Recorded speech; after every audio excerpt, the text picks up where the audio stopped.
కష్టము, తండ్రి ప్రయాస, తండ్రి యొక్క ప్రాజెక్టు, తండ్రి యొక్క సేవ ఎక్కడ శత్రువు పూర్తి చేశాడో అక్కడే తిరిగి త్రవ్వించడం మొదలు పెట్టగా జలాలు కలిగిన సమృద్ధి అయిన నీటిని దేవుడు ఇచ్చినట్లుగా, ఎవరి కొరకు నాకు తెలియదు కానీ తల్లి, నీ లైఫ్లో అందరూ నిన్ను దూషించడమే, అందరిని అపార్థం చేసుకోవడమే, అందరిని మిస్అండర్స్టాండ్ చేసుకోవడమే. నీ ఇంటి వారు మిస్అండర్స్టాండ్ చేసుకున్నారు, నీ బంధువులు మిస్అండర్స్టాండ్ చేసుకున్నారు, నీ సహోద్యోగులు మిస్అండర్స్టాండ్ చేసుకున్నారు.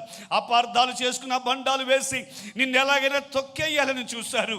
నువ్వు కొంతకాలం తలదించుకుని ఉన్నావేమో కానీ దేవుడు నీ గర్భాన పుట్టిన నీ బిడ్డలను దేవుడు లేపి నీవు తలదించుకోవడానికి కారకులైన వారి స్థలాలు, వారి పొలాలు, వారి పట్టణాలు దేవుడు నీ బిడ్డల చేతికి ఇవ్వబోతున్నాడు.